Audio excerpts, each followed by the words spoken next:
listeners, and welcome back to my corner of the internet. I'm Shannon. And today we have another book talk video to share with you guys. And today we are talking about Shark Heart, A Love Story by Emily Habeck.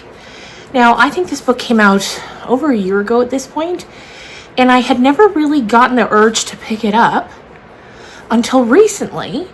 I saw a woman here on BookTube reviewing it. I can't remember her channel name, but I will link her channel down below. The reason I had clicked on the video was because she was talking about Bunny by Mona Awad, which I loved, and I wanted to hear what she thought about it. And then as she kept going, she talked about this one, and I was like, oh, I actually need to read this. Now, when I tell you the premise of this book, I'm going to need you to stick with me, okay? I'm going to tell you, and you're going to be like, Shannon, what? But stick with me, okay? Stick with me. So what we're going to do is, as normal, I'll give you the general premise, some thoughts, and then we'll get into spoilers. But I will give you a warning before we get into those spoilers in case you do not want to hear them because you want to read this book. But honestly, even if you listen to the spoilers, I feel like you could still read this book and get so much out of it because it is so good. So I will start off with that, telling you this was 5 easy stars. One of my favorite reads of the year. This has been such a good reading year for me. And yeah, this one was excellent. Now, this book is about Ren and Lewis. They're newlyweds. They've been married a little under a year or a little over a year, but they've been together a good while before they got married. And Lewis starts to experience some symptoms, and he goes to the doctor because he thinks something's wrong.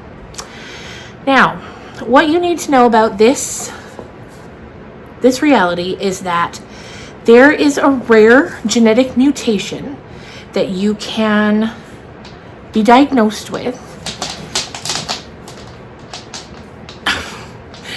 My dog just tripped over an extension cord. Are you okay? Anyway, a rare genetic mutation that you can be diagnosed with, in which you will slowly, in some cases, or rapidly in others, begin to mutate into an animal. And with that diagnosis, depending on what animal you're mutating into, life begins to change for you, and it can be very scary. So as time goes by, Lewis gets his diagnosis that not only does he have this rare condition, but he has an extra rare type of mutation, and he will be turning into a great white shark. Okay. So this book is broken up into 3 parts. The first part is Ren and Lewis dealing with his transformation. That's the plot. When I tell you, this was one of the most poignant, saddest, gut-wrenchingly heartbreaking books I've ever read, I am not kidding. It will, if you have ever had to care for someone who has gotten a life-altering diagnosis, I think this will resonate very deeply with you. If you've ever had a loved one diagnosed in general, but if you've ever had to care for someone, this will strike a chord. There were so many parts that I underlined because the writing is so incredibly beautiful. And I'll read some of those to you in the spoilers just because I don't want to spoil anything here. But it's about love and grief and what it means to be human and everything in between. So put aside the fact that this is a man transforming into a great white shark. That's the only thing that's like different than our reality. It's so moving and it's so beautiful. It is so beautiful. And it's something, I don't know if because of a family situation I'm in, maybe it resonates with me more than it would have if I had read it years ago. But whatever the case is, it hit me. And I would definitely recommend. Like I said, it's a 5-star read for me. From beginning to end, I loved it. And maybe you will too. So check it out. Give it a read. See what you think. Get it from the library. Whatever you got to do, get your hands on a copy. So that's going to do it if you don't want to hear the spoilers. So now we will move into the spoilers. You've been warned. So skedaddle. Trixie is frantically pacing around today. Okay, spoilers. So like I said, it's divided into 3 parts. The first part is Ren and Lewis's story. And as it goes on, we're learning more about them. The story's not told linearly, so we're getting like snippets of their pasts mixed in with parts from their present. And Lewis, he was a failed actor, in his words. And now he's a drama teacher at a school, and he loves his job. He loves bringing out the artists in these kids. But as time goes by, eventually his mutation and his transformation gets to be too much that, the kids are, as much as they love him, and they love him so much, they're off-put. They're scared by what they're seeing his body change into. So he has to put that away, and him and Ren together deal with what is happening. And as it's going to get hard for me to talk about this first part without crying. So they start to deal with it as time goes by. Like his legs are fusing, his lungs are no longer human lungs. He starts having to sleep in the bathtub, and eventually she puts an above ground pool in the backyard so that he can be comfortable. But before that all begins to happen, when they've just started to learn about what's going to happen to him, there's one night and they're outside. So they had been playing a board game. It ends. He turns on some music.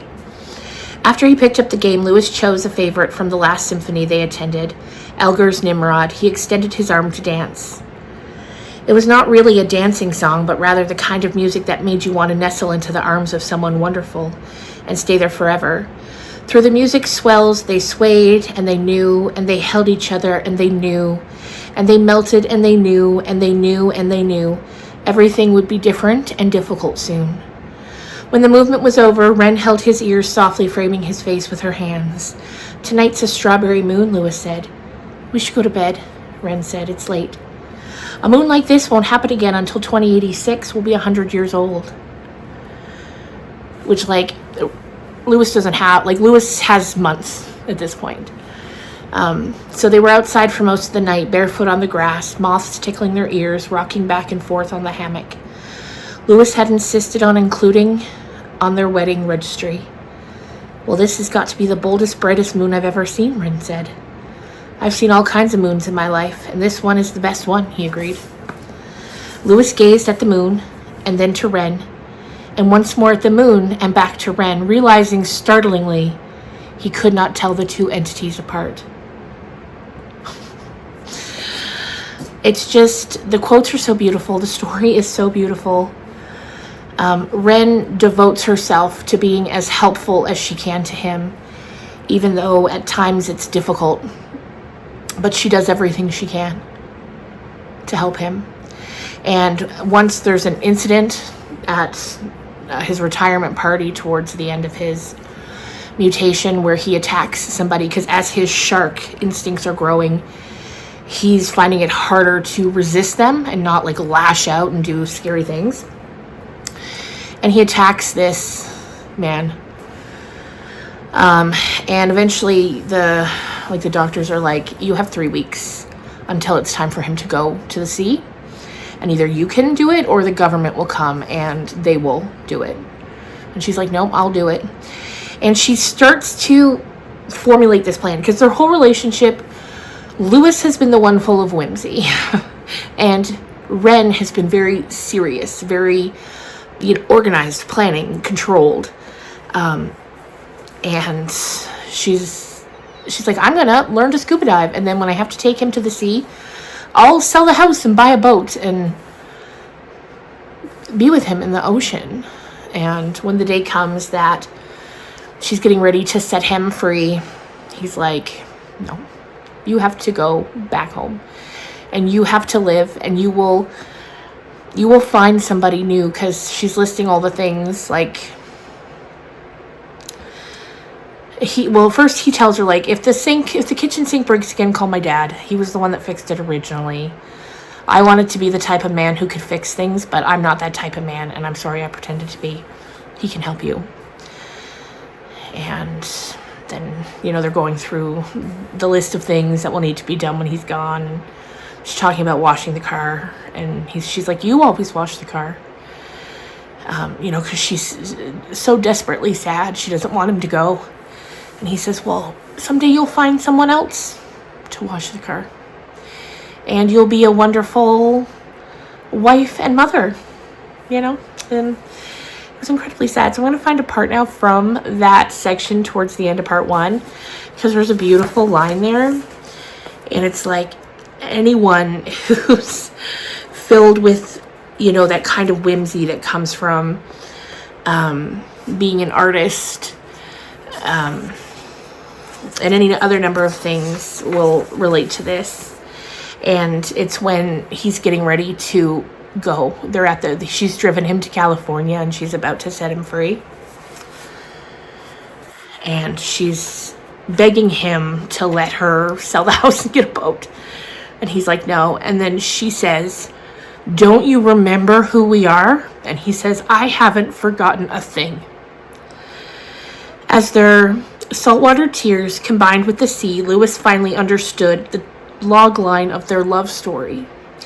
He was an aimless kite in search of a string to ground him to the world, but instead he'd found her, a great strong wind who supported his exploration of the sky. And the whole first half is full of those quotes, and they are so beautiful, and they just hit me so hard. And then he goes out to the sea. So at this point, there's still 2/3 of the book left, and I'm like, well, what's going to happen now? Part 2 starts, and we learn about Ren's mother. Because for most of part 1, we know she's gone. But we don't really know anything about her. So now we learn. We learned that when she was 15 years old, she met a man named Marcos, who she thought was the love of her life, but really it was just the first man she ever met. And he's a man, and she's 15. And she ends up getting pregnant at 15.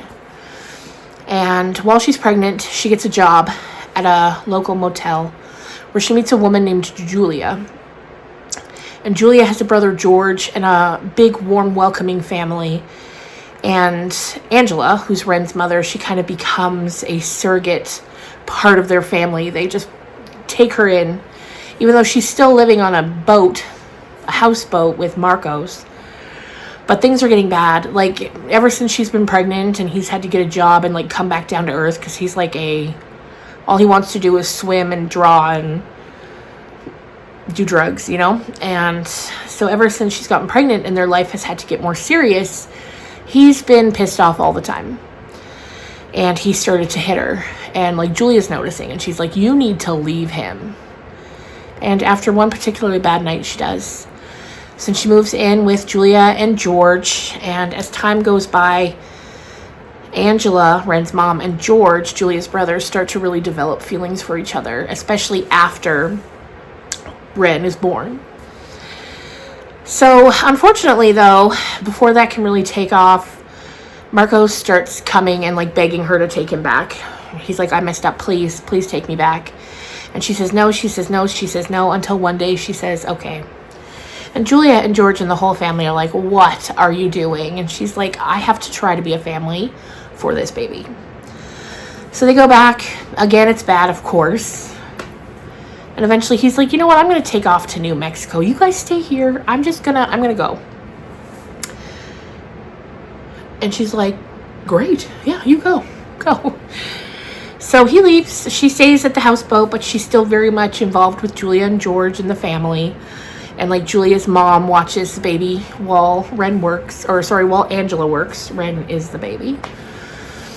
And as time goes by, her and George are really kindling those feelings. Julia's very upset about it. Eventually their friendship, Angela's and Julia's friendship, melts away, and Angela starts not feeling well. It starts with her limbs getting really locked up. She goes to the doctor and she finds out that she has a rare genetic mutation. But where Lewis's is fast acting and aggressive, Angela's was slow. She was turning into a Komodo dragon. And her prognosis is about 20 years. And that's about what she gets. Slowly, as time goes by, her symptoms get worse and worse. And when Ren is in her early 20s, is when it's really reaching its head. And Ren, being so young, doesn't know how to properly react to that. And she has trouble seeing her mother for what her mother is and was. For who her mother is and was. And she only sees this aggressive, hungry monster of an animal.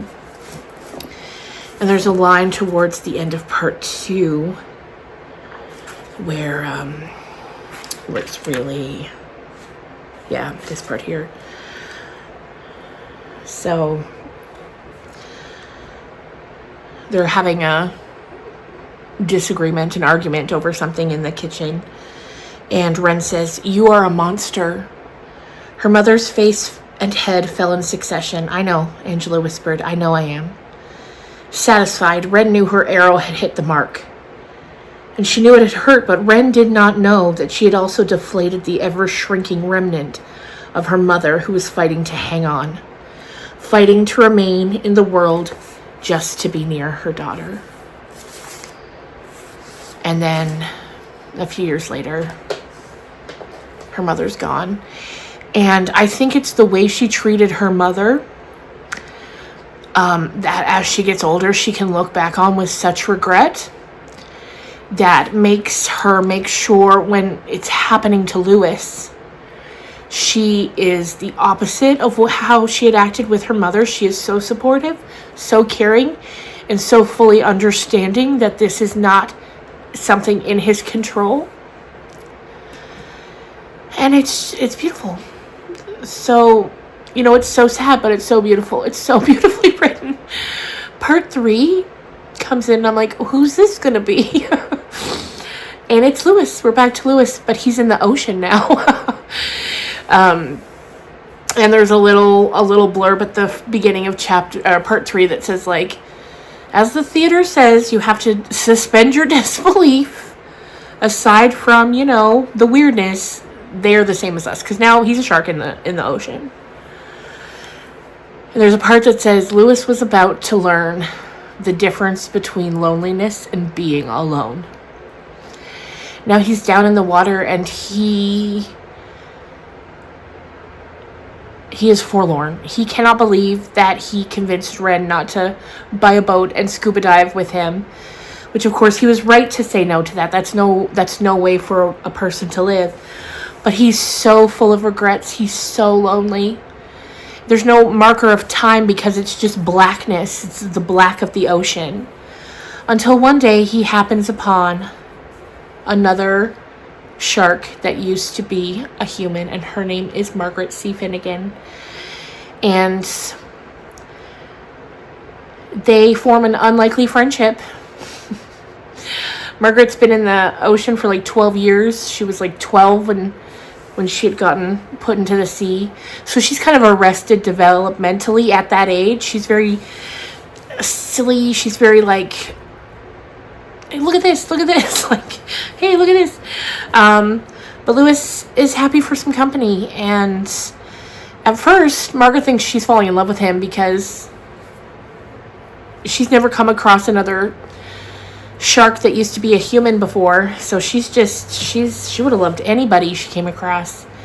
And he's like, you're nuts. You don't love me. And then she gets mad and leaves. And she's like, don't come looking for me when you're almost dead, because you were almost dead when I found you. Because at that point, when he first found her, he was trying to starve himself to death. Because he was over it. He's like, if I can't be with Ren, I don't want to be here. But when he would get too hungry, his animal instincts would kick in and he would go and eat. So anyway, off he goes, or off she goes. Then shortly after, he gets into trouble with some orcas. And a pod of them are hunting him after he's eaten their young, as you would. Anyway, Margaret must have been close by, because she sees and she comes and she fights the whales off. So they're back together. Just a couple of great white sharks that used to be humans. And eventually, Margaret accurately identifies her feelings for him, because she had been an only child and he had been an only child. And she was like, you know what it is? You're like a brother to me.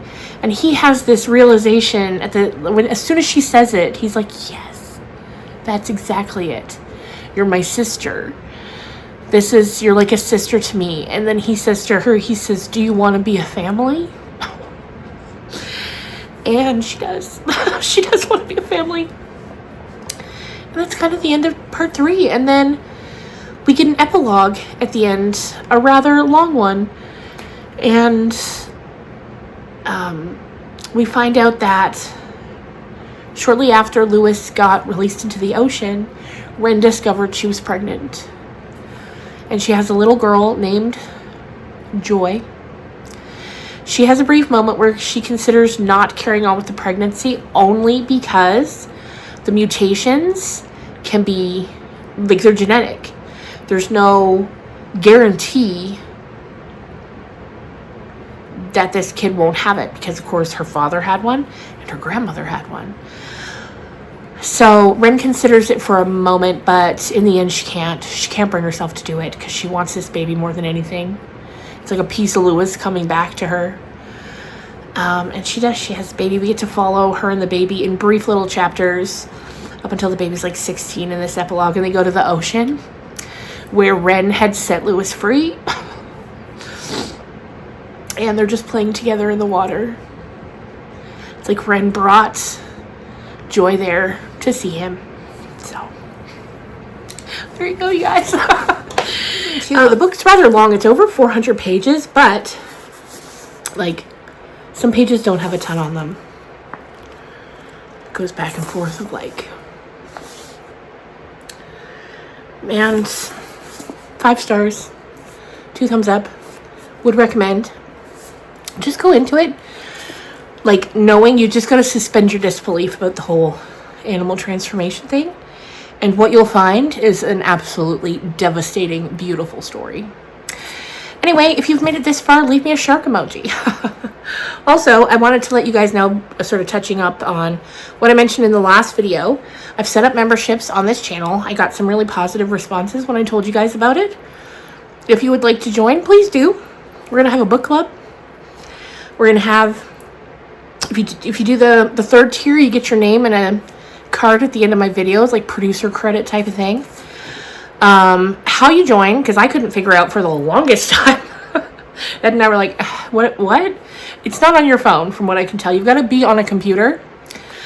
And when you go to my page, right next to where it says subscribe or subscribed, if you're already subscribed, there's a little button right next to it that says join. And if you click there, it'll take you to all the options. And if you, no pressure, but if you do join, thank you in advance. And I can't wait to make some more fun content with you. But if you don't, no worries. The content on this channel will stay the same. 2-3 videos a week, like always. Anyway, thank you guys for watching, and I will see you again really soon. Bye.